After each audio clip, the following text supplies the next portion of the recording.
So last year I was traveling, and my whole life I knew I wanted to take photography, and I knew it was time to come to school and get an education and learn the technical side of things. The reason why I am in this class is it's kind of been a long 6 years of trying to find my niche in photography, as well as find a school that I'm comfortable with. I like the manipulation. I like to edit, and I've always been a drawer all my life, so I like manipulating and perfecting things and making people look beautiful. So did you notice that your students had some raw talent? Is that, or do they come in just cold? No. We had some students that showed up with raw talent. Sometimes that's tricky. Basically, they have habits. Just like any kind of trained profession, some walked in with some bad habits and skill. So it was a matter of, again, that's starting with very technical beginning and then kind of allowing more and more freedom as things going on. I love location shooting. I travel a lot, so landscapes, architecture. I'm less of a studio person, but coming here has really helped me appreciate that. What about my work? What do you like doing best? I like still life. Still life? Yeah. So is that necessarily in the studio or out in the field? Yeah, or? you can do it both.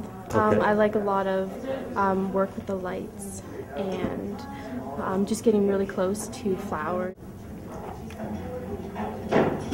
Now, do you like still life because you can manipulate what you're shooting? And I think you can manipulate people too, Yeah. to a certain extent. But I mean, I do work with people too. That's a hard question to answer because everyone has different opinions. I thought it was going to be good, but this outcome is better than what I thought. And what are you more interested in? Studio.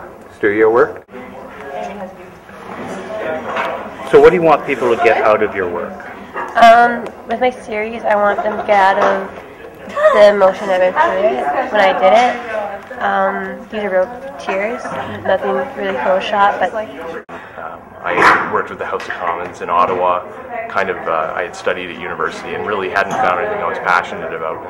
And came to that moment of saying, well, what do I love in life, and what would I have joy getting up doing every day? And oddly enough, I had applied for Teachers College out of school and changed my mind, knowing I wanted to be a teacher, but I became a photographer. I studied at Algonquin College in Ottawa, and then I was accepted to School of the Photographic Arts Ottawa, a private school of only 20 students across Canada.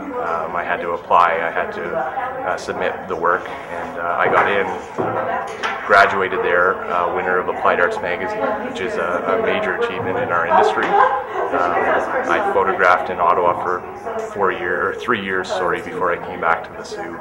I was lucky enough to do enough weddings to be able to pay the bills, but I really focused on editorial portraiture.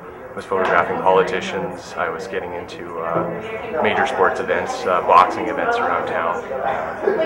Moving back to the Sault, I just had to come home. Ottawa was great, but it's not the Sault. And it's great to be able to be here in the Sault and do something that you're totally passionate about. Absolutely, and that's this industry is changing. It's all digital now. It's not film and slides anymore. So I found actually, now that I've been in the Sault, I get a lot of magazine contracts from agencies that are out of town. It's cheaper to hire me in the Sault to cover Northern Ontario than it is to fly a Toronto photographer up here.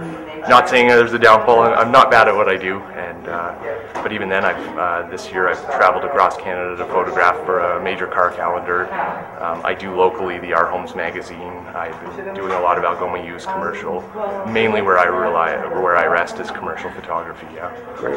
Which again, the opportunities these days are phenomenal with the digital era. So.